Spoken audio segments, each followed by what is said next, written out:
Olá pessoal, vamos começar aqui mais uma live do programa Parlamento Aberto, direto aqui do nosso Instagram. Hoje vamos falar com a Valéria Spers, que é consultora empresarial e também consultora em mercado educacional. Já estou chamando ela aqui, ela já está aqui conosco. Olá Valéria, tudo bem? Tudo ótimo, e você? Tudo bem, tudo bem. Muito obrigado por nos receber aqui nessa live do Parlamento Aberto. Um prazer recebê-la aqui. A gente sabe que nessa correria de pandemia todos estamos aí nos esforçando para nos renovarmos, né? E manter ao mesmo tempo tudo aquilo que a gente precisa fazer em termos de vida profissional, familiar. Então, muito obrigado pela sua presença aqui, viu? Eu que agradeço essa oportunidade. É sempre bom conversar com vocês e, principalmente, bater um papinho com as pessoas, com os gestores, né? Para que os gestores saibam um pouco, né? Ou pelo menos a gente debata um pouquinho o que fazer nesse momento, né? De pandemia. Bom, antes da gente entrar efetivamente no nosso assunto, a gente costuma aqui na live do Parlamento Aberto passar um pouco de informações sobre o que aconteceu durante o dia, sobretudo em Piracicaba, dentro do contexto da pandemia. Hoje, infelizmente, foi confirmado mais um óbito, já são 15 pessoas que morreram em Piracicaba por conta do coronavírus, da Covid-19. Foi também confirmado, subiu para 216 casos confirmados na cidade. São 103 pessoas em tratamento, 154 suspeitos e 98 que foram recuperados, ainda bem, tem essa informação positiva. O estado de São Paulo registrou nas últimas 24 horas 687 novos casos, subiu para 46.131 casos só no estado de São Paulo, tá? E foram 34 novas mortes no estado de São Paulo, sendo que é o estado que é o epicentro da pandemia no Brasil e tem 3.743 óbitos, tá? Mas, em termos de Brasil, eu ainda não tive os últimos dados mais confirmados, mais novos, mas os últimos é que a gente passou já de 11.100 mortos no Brasil, infelizmente. Bom, também queria informar que a Secretaria Municipal de Agricultura ela realizou no domingo passado uma iniciativa muito interessante, a gente vai falar sobre inovação aqui, então é legal trazer também essa informação, que foi o primeiro varejão drive-thru, que foi ali na Avenida Antônio Fazanaro, no bairro de Higienópolis. Então, ali os permissionários ficaram com as tendas instaladas, as pessoas iam com os carros fazendo a compra de frutas e legumes. Era possível até comer o pastelzinho, o famoso pastel dos varejões municipais de Piracicaba. Você pedia ali no início, aí pegava no final para poder ter o pastelzinho também. Uma excelente iniciativa aí da Secretaria Municipal de Agricultura e Abastecimento, buscando dar oportunidade para os permissionários que precisam continuar vendendo seus produtos. Então aqui fica esse registro. E também hoje aconteceu um ato em homenagem aos falecidos pela coronavírus na cidade e também no Brasil, lá na Prefeitura de Piracicaba. Foi um minuto de silêncio, com a presença do tiro de guerra, com a presença também de autoridades. O presidente da Câmara de Vereadores, o Gilmar Rota, participou desse ato, o prefeito Barjas Negri também participou, outras autoridades, e o intuito ali foi fazer uma homenagem, um momento de lembrança a quem já faleceu, as famílias que perderam seus entes queridos aí nessa pandemia que realmente tem sido muito complicado. E para encerrar ainda em termos de informação que não é muito boa, a Prefeitura divulgou hoje a primeira parcial de um mês cheio da pandemia, que foi abril, em termos de arrecadação. Os principais tributos da cidade perderam em 21,5% de arrecadação. Estamos falando de uma queda de 15.300.000 reais no mês de abril, comparado com o mês de abril do ano passado, tá? Então, tributos como ICMS, ISS, PVA, IPTU, ITBI e também FPM, que são o Fundo de Repasse dos Municípios, enfim, que vem do governo federal, são tributos que deixaram de ser arrecadados pela cidade, aí mostrando todo o impacto que a pandemia tem também na questão da economia. Por isso que eu trouxe essa informação também, para a gente poder dialogar, e claro, isso afeta diretamente as empresas. Mas vamos ao nosso assunto aqui, professora Valéria Spers, está correto a pronúncia, né? Spers. Passar um pequeno currículo, sei que é um currículo extenso, mas a senhora é doutora em Ciências Sociais pela PUC de São Paulo, é mestre em Educação pela Universidade Estadual de Campinas, a Unicamp, especialista em marketing, graduada em administração, foi docente permanente do programa de pós-graduação de mestrado profissional e doutorado em administração pela Unimep, que foi até julho de 2018. Atualmente é docente do Centro Universitário Atenas, é isso? Lá em Minas Gerais, né? Que é com dedicação de 12 horas, consultora na área de gestão empresarial e no mercado educacional, atua na área de administração, com ênfase em estudos organizacionais, gestão de pessoas, responsabilidade social, terceiro setor, governança corporativa, liderança e gestão turística.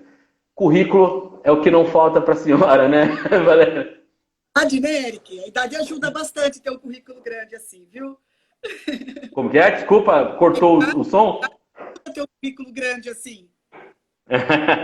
Mas isso mostra o trabalho de uma vida toda aí dedicada aos estudos, à formação, e nós precisamos tanto dos cientistas hoje, tanto da área acadêmica, que tem buscado trazer diversas soluções para nós.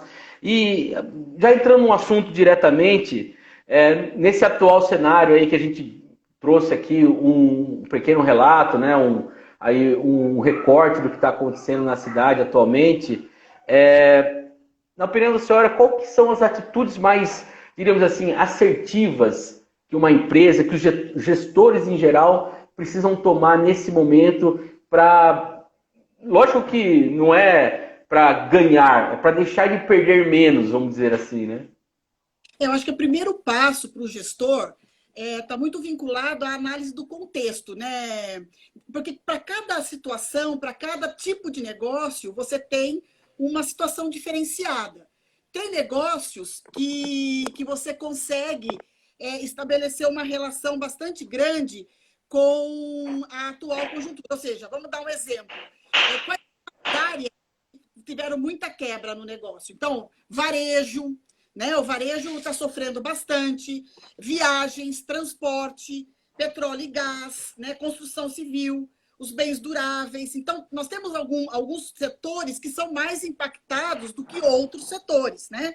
Então, quando você fala, por exemplo, de setores menos impactados, você tem a área de saúde, serviços públicos, seguro, né? Telecomunicação, setor público.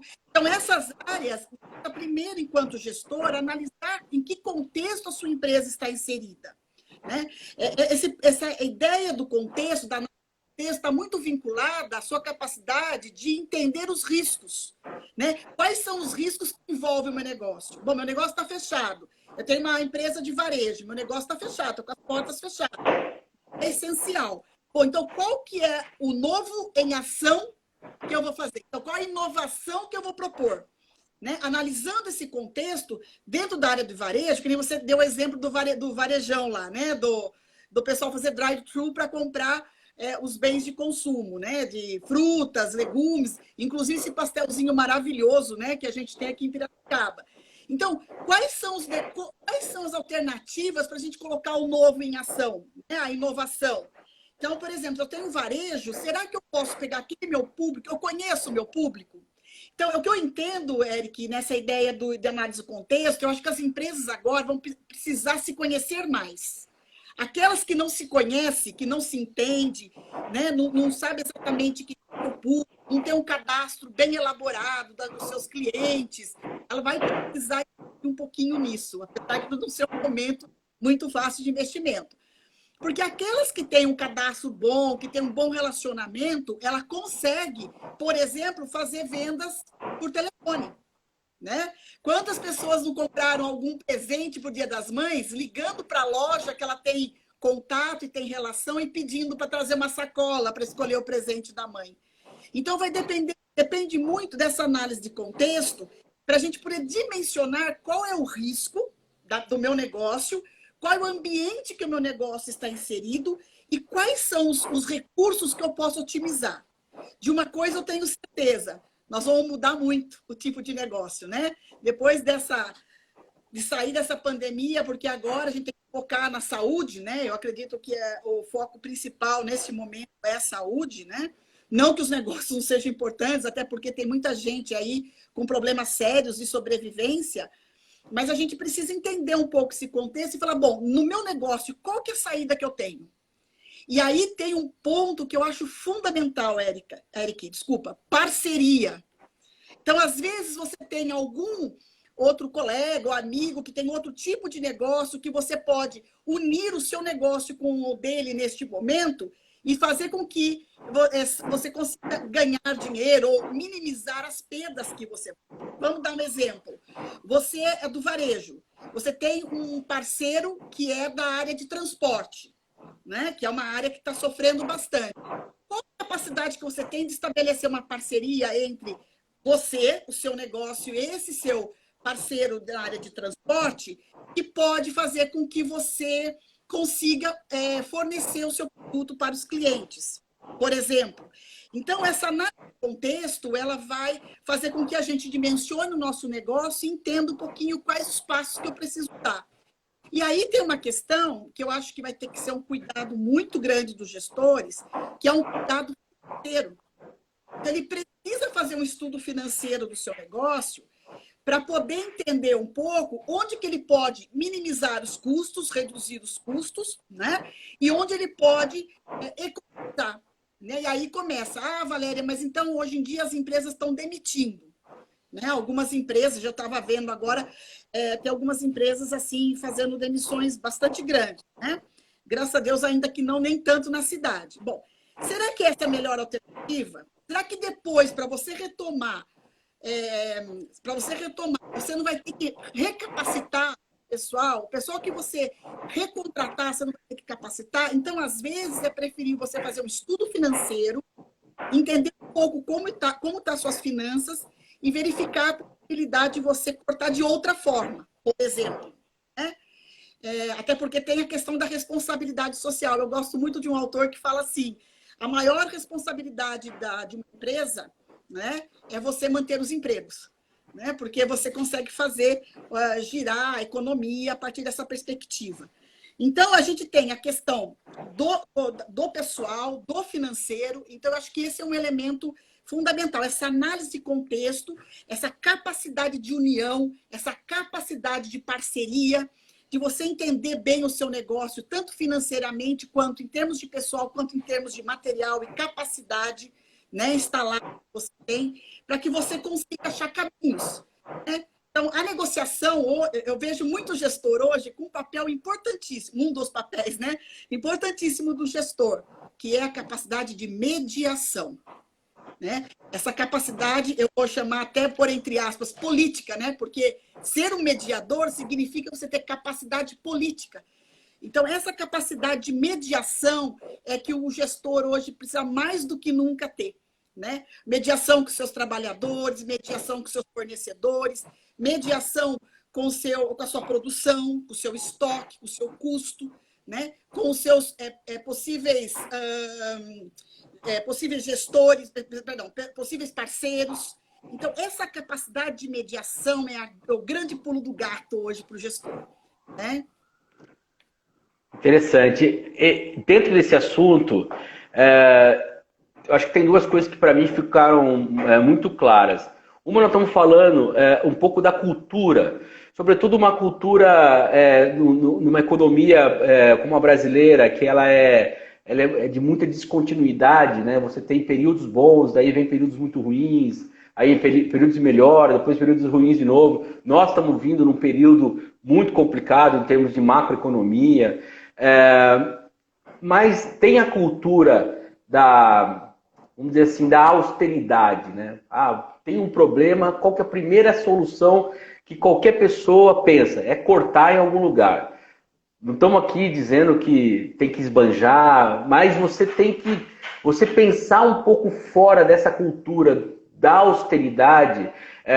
Eu acredito que também é um pouco de você, ao interpretar esse contexto, olhar para frente do contexto, olhar o contexto com uma perspectiva de futuro. Não entra também uma questão de cultura nossa, cultura empresarial que nós temos, cultura de gestor, de gestão que nós temos no Brasil, professora? Eu acho o seguinte, a questão é olhar a crise como uma oportunidade. Esse é o eu acho a grande capacidade que o gestor precisa ter. Então, quando ele olha a crise como uma oportunidade, há uma tendência dele tentar olhar para além da crise. Né? Então, não estou dizendo que ele não vai ter que ser austero, que ele não vai ter que reduzir custo. Eu acho que a gente vai mudar muito, viu, Eric? Eu tô assim, vai ser tanto para o bem quanto para o mal. A gente vai ter que ter essa capacidade, como eu disse, de negociação, de mediação. Porque tanto para o bem quanto para o mal, a gente vai ter que mudar. Né? Então, aí você vai ter que mexer com cultura. Agora, quando você fala em cultura, eu gosto muito de um conceito de um autor, um linguista lá do século XVII, que ele fala assim: cultura são valores e significados compartilhados por meio de linguagem. Então, o que são valores? São pares e opostos. Ah, certo e errado, bonito e feio. Então, esses pares e opostos, esses valores que são a grande problemática nossa. Né? O que é certo e o que é errado? O que é bonito e o que é feio? Né? Então, eu acho que é porque eu falo eu acho, porque, na verdade, a gente não consegue ter a dimensão do eu acredito que é assim, porque cultura não se modifica com tanta tranquilidade, com tanta facilidade. Né? A cultura, usando outros autores também, eles dizem assim, a cultura só é impactada com a crise. Então, nós estamos no momento em que a gente vai repensar qual que é o nosso papel de valores, qual o significado que eu tenho para a minha vida, para a minha empresa, para o meu negócio. Né? E todo esse significado, o que é isso? Eu sempre dou exemplo do significado significante. Quando a gente fala Piracicaba, o pessoal fala assim em sala de aula, caipira, Rua do Porto, né? Cachaça. E Piracicaba é lugar onde o peixe para. Então, esse significado que você dá ao significante, né? Então, eu tenho minha empresa, qual que é o significado que essa empresa tem para mim? É esse significado que vai, de alguma maneira, ser compartilhado pelo gestor, pelo proprietário da empresa, pelo empreendedor. Então, nesse momento de crise, eu acho que essa cultura, né, esses valores, esses significados vão ser abalados. Agora, se o gestor tiver essa capacidade de olhar a crise como uma oportunidade, poxa, eu tenho certeza que ele vai sair, não vou dizer que ele vai sair mais rico, mas que ele vai sair mais fortalecido, ele vai sair mais fortalecido. Né? Então, essa capacidade dele pegar a crise e falar, bom, pera um pouquinho, quais as relações de parceria que eu posso ter? Qual a união? Né? Aquele cara sempre foi meu concorrente, será que ele não tem alguma coisa que eu possa fazer um benchmark, não seja, copiar o que merece ser copiado? Será que aquele meu concorrente não faz um negócio melhor que eu? E se eu unir com ele, talvez eu consiga propor um negócio ou um serviço que seja mais interessante? Então, a gente vai sair dessa coisa... Eu não estou dizendo que vai deixar de existir concorrência, por favor, tá? Até porque os economistas vão ficar bravos comigo se eu disser isso. Mas, na verdade, o que é legal é que eu acho que vai mudar essa questão da postura do gestor frente ao seu concorrente, né? E eu estou falando sempre acho, não porque é que eu não tenho pesquisa que comprove isso. São hipóteses, né, que a gente vai ter que, aos poucos, conforme as coisas forem acontecendo, a gente vai ter que ver como que as pessoas e os empresários e os CEOs, né, porque, na verdade, quem está sofrendo o maior impacto são os grandes Chief Executive Officers, são os grandes... os grandes gestores, né? Aqueles caras que estão no topo da pirâmide. Essas pessoas estão perdendo muito em valor de ganho, né? Porque está ganhando menos, eles ganham com participação de lucro e aí estão perdendo bem mais. Não estou dizendo que também as pessoas que estão mais na linha de frente também não estão perdendo emprego, mas essas pessoas na linha de frente hoje são as mais necessárias, né? Então, há uma aposta muito grande no mercado, eu venho lendo algumas coisas, que eles falam que a remuneração das pessoas que estão na linha de frente, né, estão na linha de frente, é que vão ter um benefício maior. Né? Vão ter uma remuneração diferenciada, até eu achei legal, esses dias eu estava vendo uma entrevista que o cara fala assim, uma remuneração premium. Né? Ou seja, aquelas pessoas que estão na linha de frente vão ser cada vez mais valorizadas. Me parece que isso é o que está pintando, né? Agora, dentro desse contexto todo, né, que eu estou falando do contextual, das relações interpessoais, tem o posicionamento da pessoa, né, do empresário, do empreendedor, do gestor, do trabalhador. Né? Como... E aí que vem uma questão da cultura brasileira que me preocupa um pouco, sabe, Eric? A cultura brasileira, tem uma autora que fala assim que a cultura brasileira é da impunidade. Mas não é por causa de corrupção, não é só isso que ela trabalha. Ela diz o seguinte, que o brasileiro, é uma autora que fala isso, não estou dizendo que é isso mesmo, mas eu acho bacana a fala dela, que os brasileiros, eles têm uma cultura de espectador. Em sala de aula, eu uso assim, ele fica atrás do toco para ver o que acontece. Né? O líder tem uma perspectiva de centralização de poder. Então, quando você tem uma pessoa que fica de espectador e outro centraliza poder, você tem uma relação de poder bastante complicada, porque o trabalhador não vai para o conflito, né? Ele não vai para o conflito, porque se ele fica de espectador, ele não vai para o conflito. E o líder, o tipo de liderança que ele exerce, não é uma liderança, vamos dizer assim, é uma liderança muito paternalista. Então, você pergunta para o trabalhador, por que você não fez isso? Ah, ele não mandou. Então, é esse tipo de cultura que a gente precisa devagarinho. Eu acho que essa pandemia, se a gente pode olhar alguma coisa de bom nessa pandemia, né? Se a gente pode olhar alguma coisa de bom, ela vai com que a gente questione muito os nossos posicionamentos enquanto gestor, trabalhador, enquanto empresário, empreendedor, né? Eu acredito muito nisso, né? Olha, em 10 minutos de conversa aqui, eu estou tendo uma aula que envolve gestão de empresa, cultura brasileira e cabeça do brasileiro. Eu estou impressionado. Muito obrigado pelas informações, professora, porque tudo isso que a senhora está colocando, eu acho que são partes da forma de a gente ver a sociedade, justamente ter essa visão do quanto cada um pode fazer a partir do seu olhar, dentro da sua classe de trabalhador, ou mesmo sua classe de gestor, né, ou de dono de empresa, mas tendo que sair do lugar, né? Não dá para a gente esperar que alguém tenha uma ideia salvadora e o outro seja resgatado por essa ideia que ele pretende que seja salvadora, né? Perfeito, eu acho aqui até o Mauro Rontani, que é meu colega lá na Câmara, diretor administrativo nosso, mando um abraço para ele. Ele está mandando exatamente, ele está concordando com o que eu falei sobre o conhecimento que a senhora colocou aqui. E só para aproveitar dentro desse tema, professora, eu acho que dentro dessa cultura também, eu tenho visto que as empresas que estão trabalhando melhor com essa situação são empresas que estão conseguindo fazer inversões produtivas. Ela tem uma produção que, ela, por conta da pandemia, se tornou, não digo obsoleta, mas ela não tem um tanto valor como... Vamos lá, um exemplo. A empresa produz bebida, mas ela pode produzir álcool em gel. Então, ela vai produzir álcool em gel ao invés de produzir bebida. Eu estou dando aqui um exemplo que ficou famoso, que aconteceu no Brasil, mas como que conseguir ver esse ponto dentro com a estrutura que você já tem, porque você está lá com a estrutura instalada e você faz essa inversão de produção e consegue uma nova inserção no mercado, né? Eu acho que é mais importante de tudo isso, né, Eric, é que as empresas estão olhando o seu papel social muito fortemente, né? E essa inversão ela é super necessária. Nós temos empresa consertando respirador, temos empresa da área cosmética fazendo álcool gel, nós temos empresa da área de bebida invertendo sua produção. Nós temos vários casos, empresas grandes e empresas também de pequeno porte que estão se reinventando. E elas vão se posicionando, porque uma coisa que é importante que a gente não pode esquecer, né, Eric? Eu gosto muito dos 4 pilares da governança corporativa. Eu gosto muito porque ele nos diz muito. Então, por exemplo, um dos pilares é a transparência.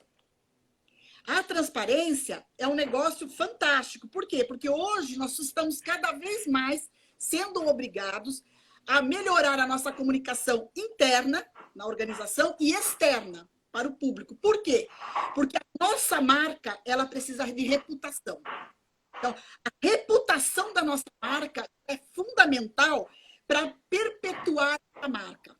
Para ela poder dar esse salto de inovação, para dar esse salto de união, de parceria. Porque se a sua marca não for uma marca forte em termos reputacional, o que eu chamo de reputacional, uma marca ética, uma marca que se preocupa com os seus trabalhadores, uma marca que preocupa com a sua comunidade e assim sucessivamente, ela dificilmente alguém vai querer se unir a ela. Você entendeu? Então, eu acho que eu gosto muito desse conceito de transparência, esse conceito de ética, né? Esse conceito de equidade. Por que eu gosto do conceito de equidade? É tratar, né? Ter todo mundo ter direitos iguais, né? E deveres iguais, porém, respeitando as diferenças, respeitando aquilo que cada um pode dar. Né? Eu gosto desse conceito de equidade. E a questão da prestação de contas, né? Que são os 4 pilares da governança corporativa. Acho que se o gestor se der conta de trabalhar fortemente a reputação da sua marca, e aí vem essas ideias, né? Bom, o que eu posso fazer?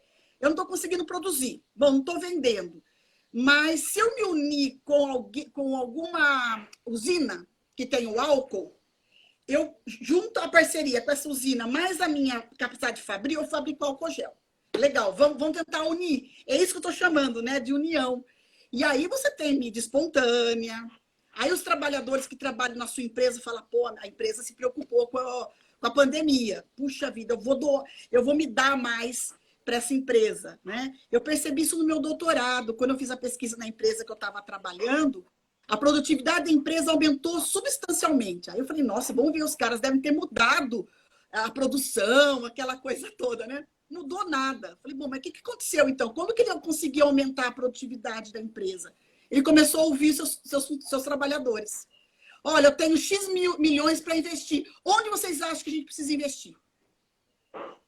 Né? Eram 60 trabalhadores. Tudo bem, uma empresa pequena, até relativamente fácil fazer isso, né?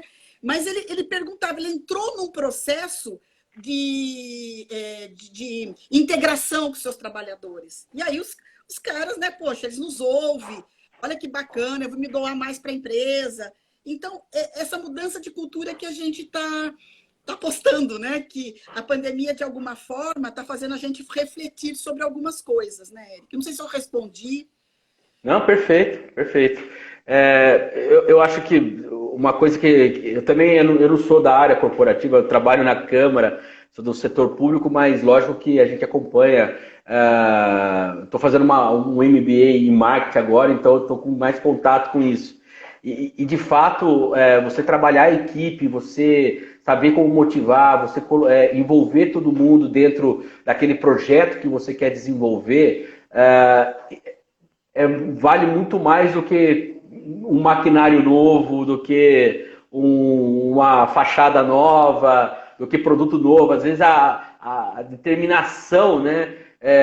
Eu recebi uma frase recentemente que acho que é do Spinoza, que ele fala que a potência só vem da alegria. Eu acho que quando você tem alegria, você tem potência também. Então, eu acho que o gestor ele precisa saber tirar isso, né, daquele colaborador, do funcionário que está com ele. Agora, dentro desse contexto que nós estamos falando, professora, eu acho que tinha muita coisa ali na sociedade, não só brasileira, mas mundial, mas estamos falando aqui de Brasil, que estava represado, né? Havia muita coisa represada em termos da relação do gestor com o colaborador, do funcionário com o líder dele, enfim.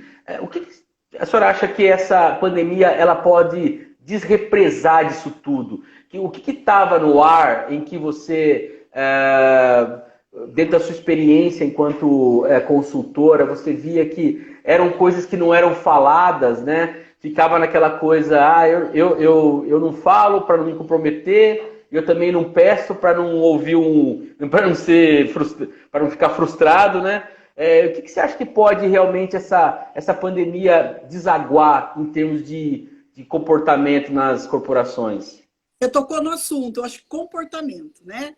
As pessoas, de alguma forma, elas vão ter que mudar de comportamento. E as pessoas, de modo geral, né? Ou seja, volto naquela... Eu não sei, eu aposto muito nisso, né, Erika? Eu sou meio romântica nesse sentido, porque eu acho que a união é um negócio que... Eu gosto muito daquela história do bem comum, sabe?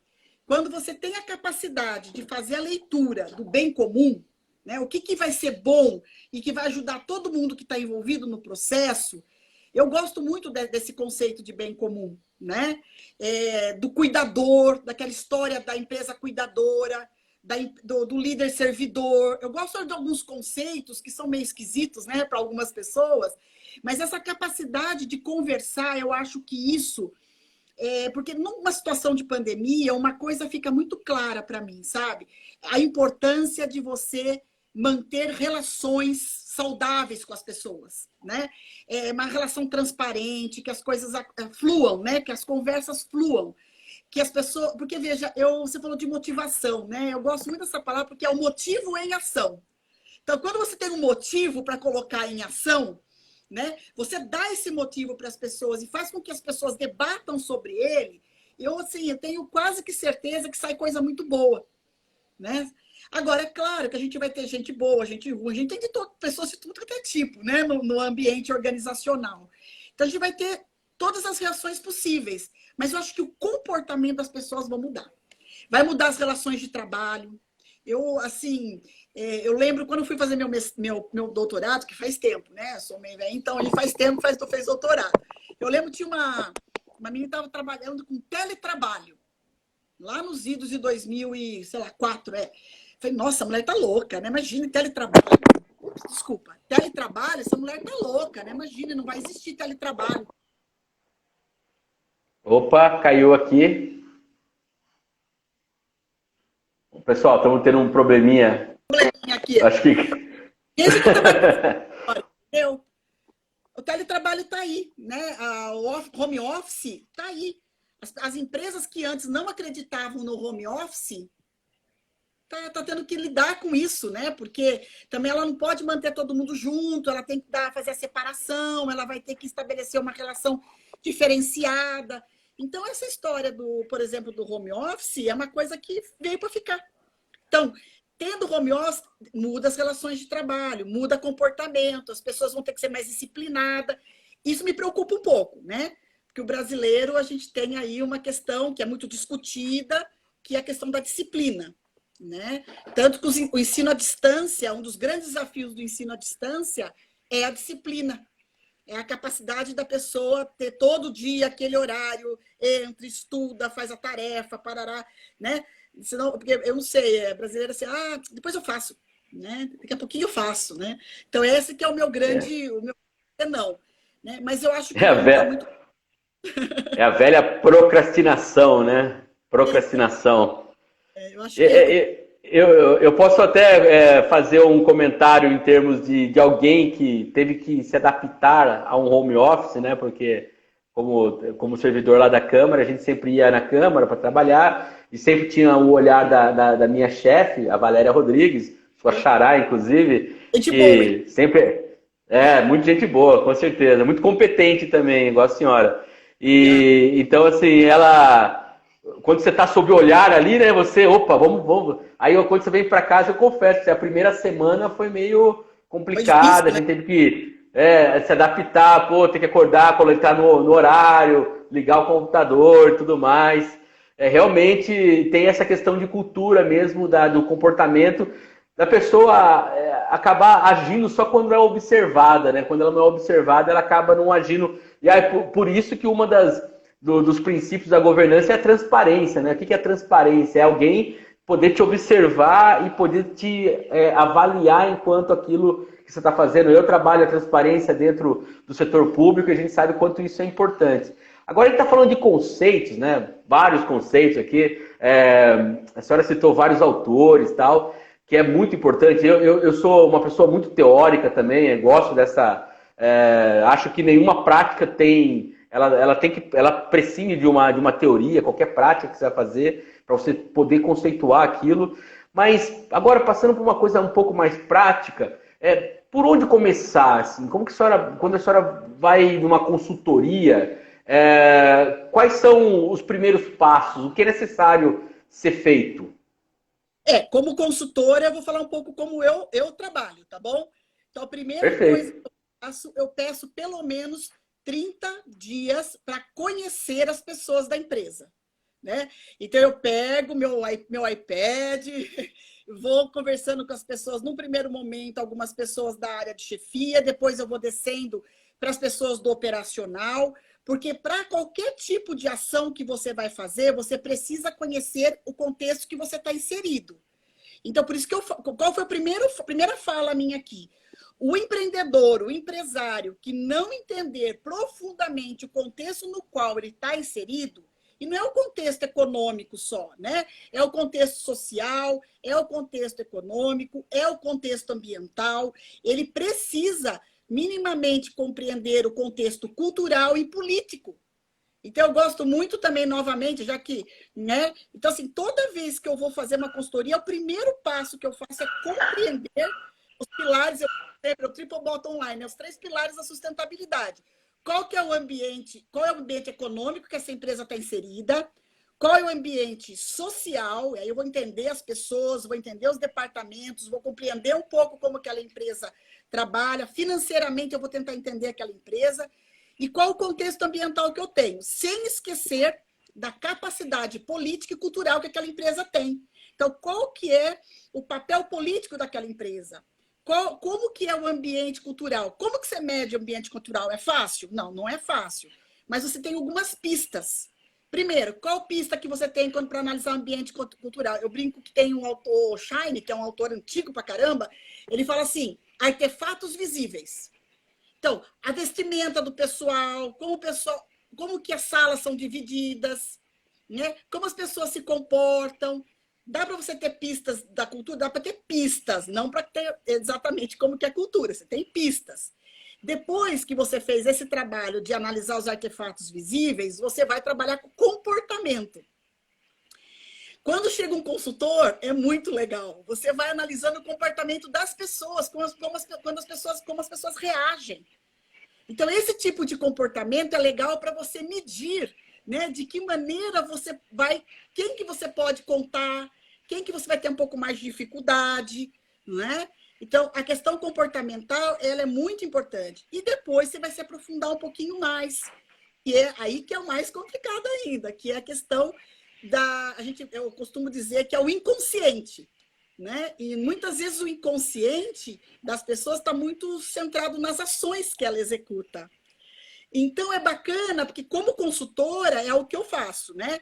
Primeiro eu vou lá, tento compreender a empresa, tento entender, porque claro que meu primeiro contato, na maioria das vezes, é com o dono da empresa, né? É com o presidente da empresa, ou é com o gerente da empresa, né? Então, esse é meu primeiro contato. Então, ali eu já começo a mapear um pouco que tipo de cultura que eu vou encontrar na empresa, porque muito da empresa é reflexo do próprio líder daquela empresa, né? Então, por exemplo, se você tem um líder, por exemplo, vou pegar um exemplo de uma última consultoria que eu tenho, uma pessoa forte pra caramba, né?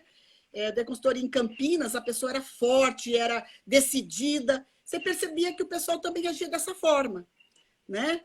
Então, é bacana isso quando você consegue mapear. Então, entendo, assim, traduzindo a teoria para a prática, Eric, é um pouco isso que eu queria falar. Assim, primeiro tem que analisar bem onde você está pisando, né? Para depois você propor. Aí você vai fazendo algumas proposituras, né? Então, por exemplo, eu gosto muito de fazer proposituras na área financeira. Não que eu seja bom em finanças, mas, por exemplo, eu falo, olha, gente, será que não dá para melhorar esse contrato? Vamos analisar. Eu gosto muito disso, porque nessa mesma empresa de Campinas que eu dei consultoria, nós conseguimos economizar muito dinheiro revendo o contrato. Pegamos os contratos e, assim, todos eles, sem exceção, um por um. Bom, será que a gente precisa de tudo isso? Será que essa internet... Até de internet nós mexemos, sabia? Será que eu preciso de tudo isso?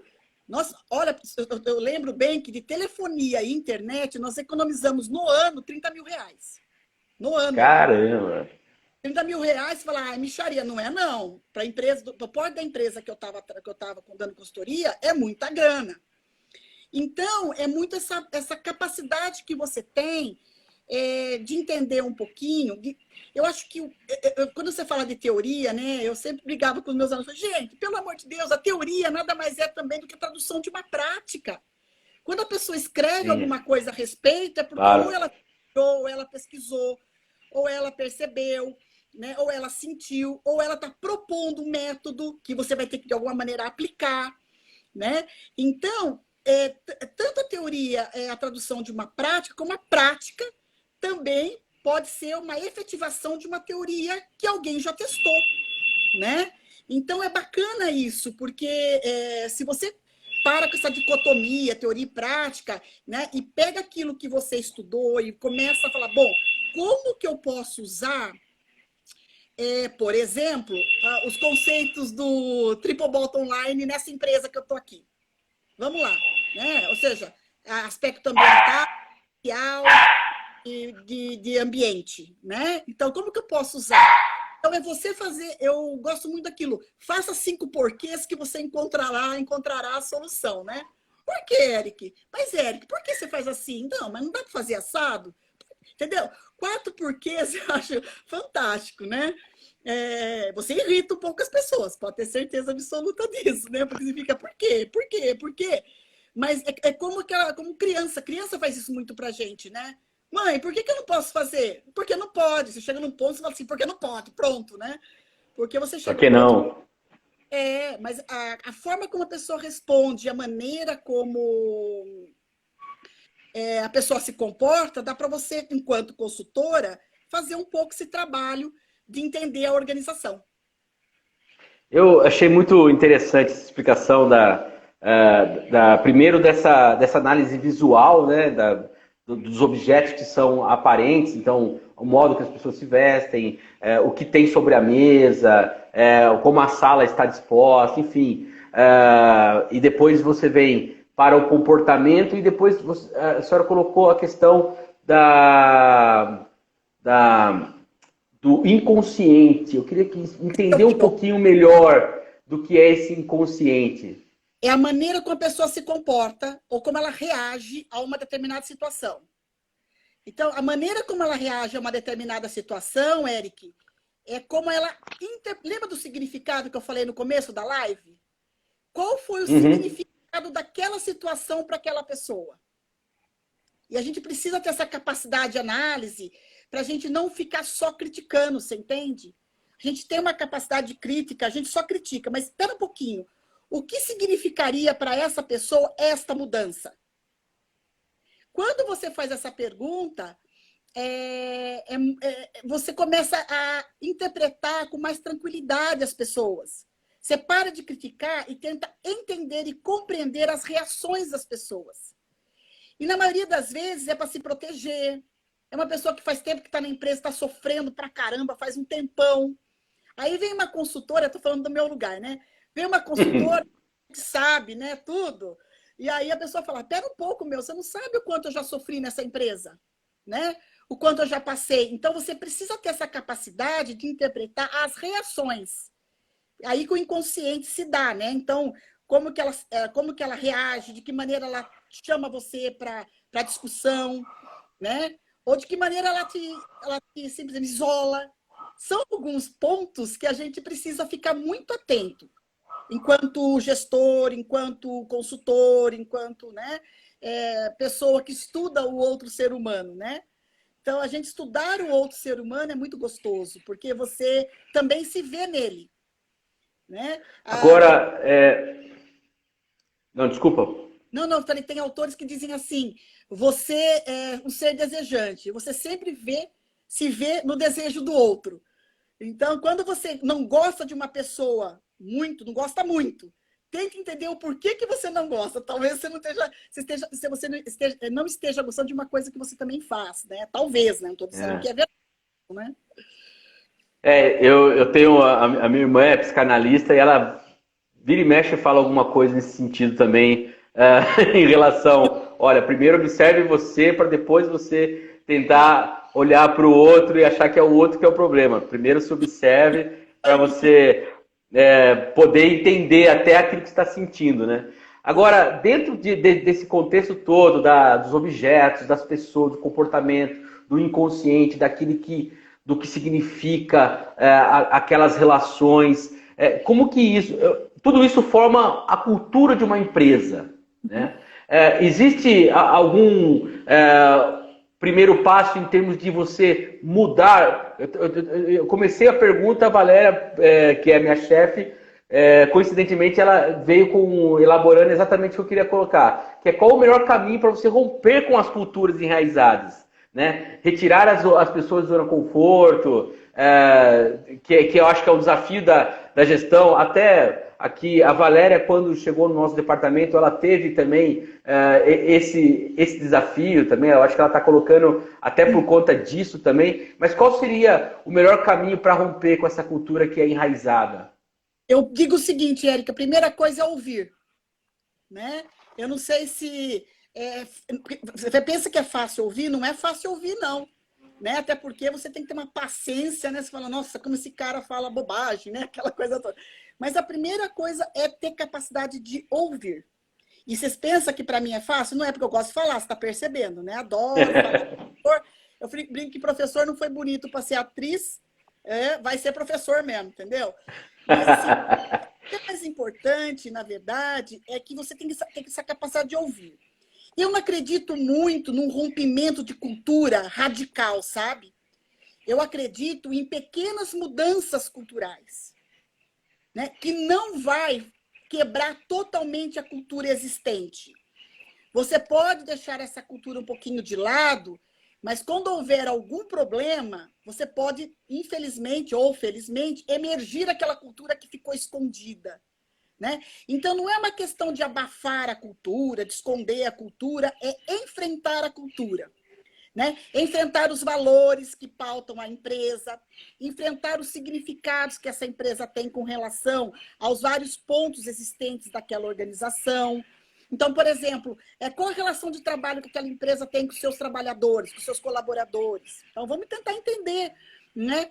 Eu vou conseguir quebrar essa cultura, romper essa cultura. Eu não acredito em rompimento total. Né? Mesmo em momento de crise, eu não acredito em rompimento total. Você tem algumas mudanças, algumas transformações. Eu prefiro até a palavra transformação, né? Algumas transformações importantes, relevantes.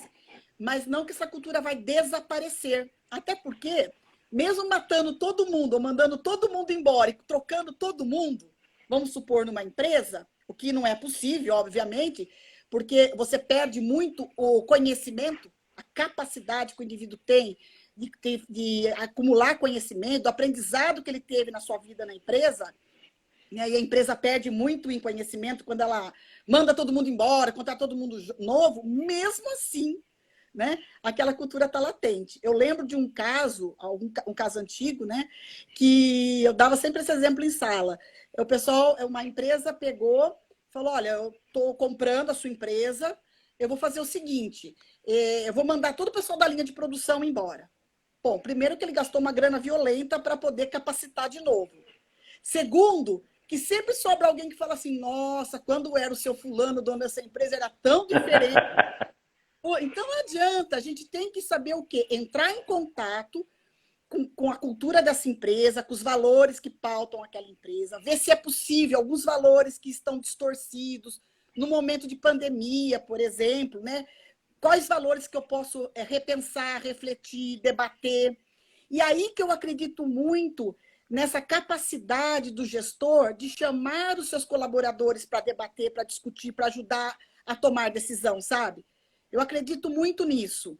Né? Não é só a alta administração ou a gerência média. Eu acredito muito nessa capacidade de você pegar o pessoal que está na linha de frente, aquele cara que está no operacional, que está no dia a dia, e falar, bom operacional, o que você pode me ajudar? Né? Porque essa pessoa, às vezes, vê coisas que você, na média gerência, não consegue ver. Né? Por quê? Porque você não está no dia a dia, não está lá na linha de frente, lutando, batalhando, né? Mexendo nas máquinas, entendendo um pouco quais as relações que tem entre os trabalhadores lá do chão de fábrica, por exemplo, né? Então, eu sou muito... Novamente, eu vou falar que sou muito romântica, né? Eu acho que essa coisa de trazer as pessoas para conversar, para trocar ideia, ajuda um pouco a gente compreender a cultura e ver o que é bom para aquele momento, né?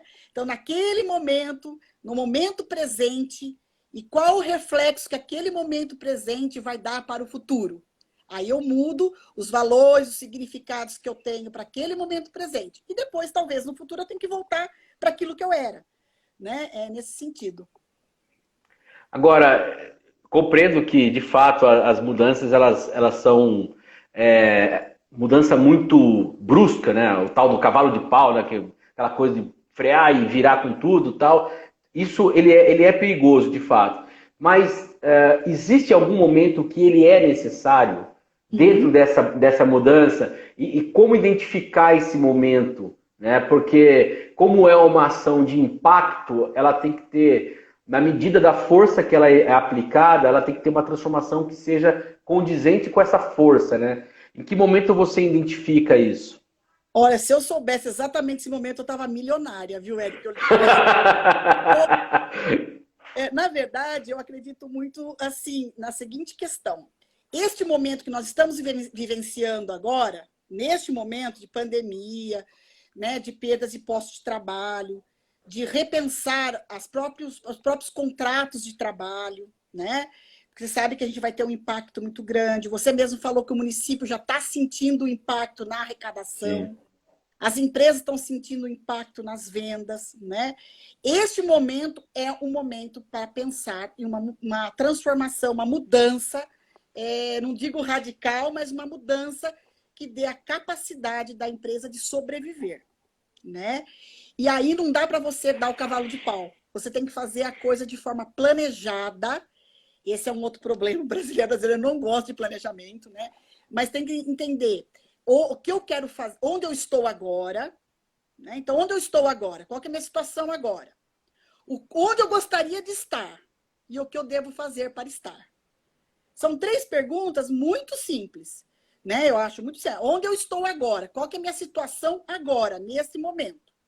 Nossa, minha questão financeira está assim, minha questão social está assim, meus trabalhadores estão assim. Tá bom.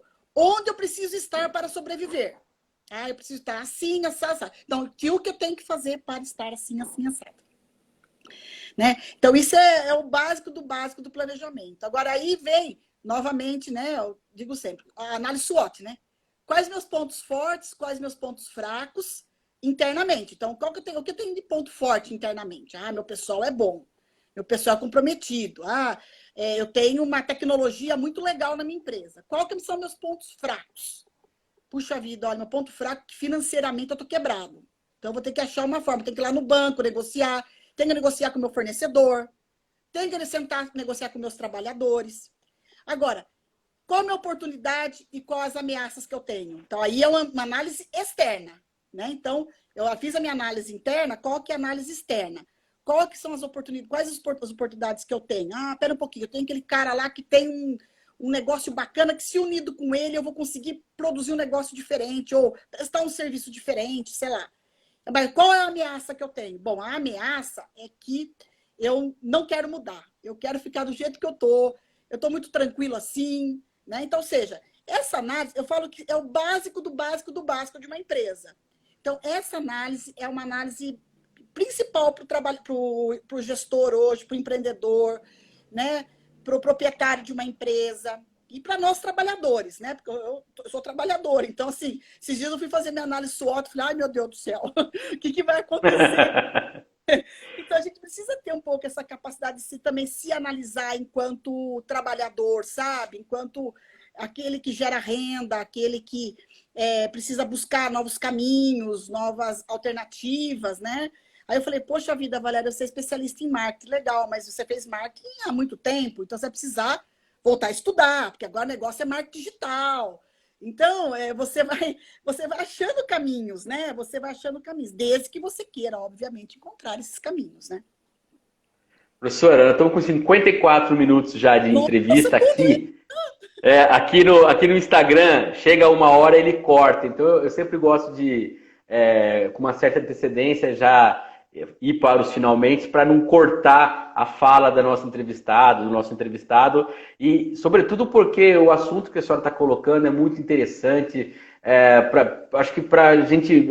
a senhora fala de uma maneira que a gente acaba pensando não só a empresa, a gente pensa a própria sociedade em si, isso que eu acho que é muito interessante. E já como última última pergunta, e eu já peço que dentro dessa pergunta a senhora possa já fazer as suas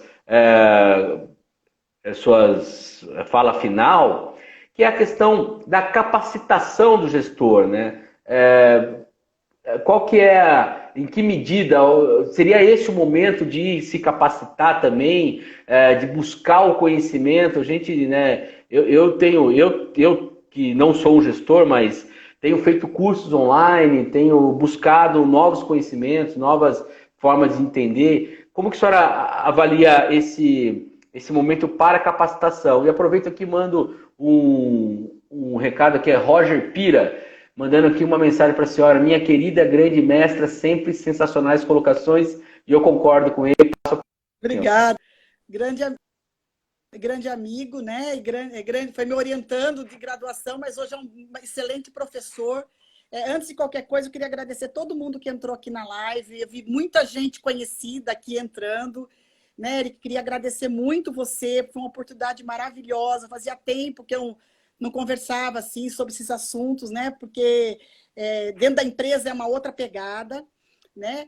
Com relação à capacitação, eu acredito muito, acredito mesmo no conhecimento que você adquire no dia a dia, né? Eu acho que essa capacitação, se você tiver a capacitação de observar, a observação para mim é fundamental. O gestor, nós todos, né? Observar os outros, observar as ações, as atitudes. Eu acho que a observação é uma capacidade de adquirir. Então, a capacidade, vamos dizer assim, a educação, o ensino, ela é importantíssimo. Você buscar cursos, ainda mais hoje tem muito curso online gratuito, cursos baratos, né? Muito legais. Eu andei vendo alguns aí que eu fiquei apaixonada pelos cursos. Então, essa capacitação é muito importante, mas muito importante mesmo. A própria capacitação formal, ir para uma faculdade, né? Eu acredito muito nisso. Muito mais pelas relações que você estabelece, né? Do que necessariamente pelos conhecimentos, mas eu acho que as relações são fundamentais. Mas o mais importante é você ter a capacidade de aprender com o outro. Né? Essa capacidade que você tem de aprender com o dia a dia, com o outro, com o ambiente organizacional, eu acho que isso, quem consegue fazer isso ganha muito, né? Nesse mundo nosso aqui. E agora nós vamos ter que aprender com essa pandemia. Eu acho que todos nós estamos tendo que reaprender a lidar com o outro, com os medos, com o desespero, com as incertezas, né? Que eu acho que isso é o nosso grande desafio enquanto gente, enquanto profissional e enquanto trabalhador. Perfeito, muito legal você saber olhar no seu dia a dia e aprender com o seu colega de trabalho, aquela qualificação que você não tem, até a forma, acho que até emocionalmente, eu acho que é uma coisa, a gente fala de capacitação técnica, né? Mas acho que a capacitação emocional também é muito importante. O pessoal mandando aqui vários elogios aqui, a Tati mandando aqui, maravilhosa. Mauro, muito obrigada, gente, pelo apoio aí. Maravilhosa mesmo. Eu aprendi muito nessa live aqui. Agradeço muito a atenção que a senhora teve aqui em nos receber nessa 1 hora aqui de conversa. E aproveito, lembrando que aqui o programa Parlamento Aberto ele é desenvolvido pela Câmara de Vereadores de Piracicaba, que busca dar transparência às nossas ações, busca também trazer novos conteúdos, tá? Esse vídeo aqui depois a gente coloca lá no nosso canal no YouTube, então fica ali disponível caso você queira rever ou passar para alguém que não viu ainda. É só ir lá na comunicação, o canal da comunicação Câmara Piracicaba, Câmara de Vereadores de Piracicaba. Está lá no YouTube. E também sai uma matéria no nosso site. Enfim, nosso objetivo é levar conteúdo. Então eu agradeço a todo mundo que participou aqui, especialmente a professora. Muito obrigado, viu, professora? Prazer enorme falar com a senhora.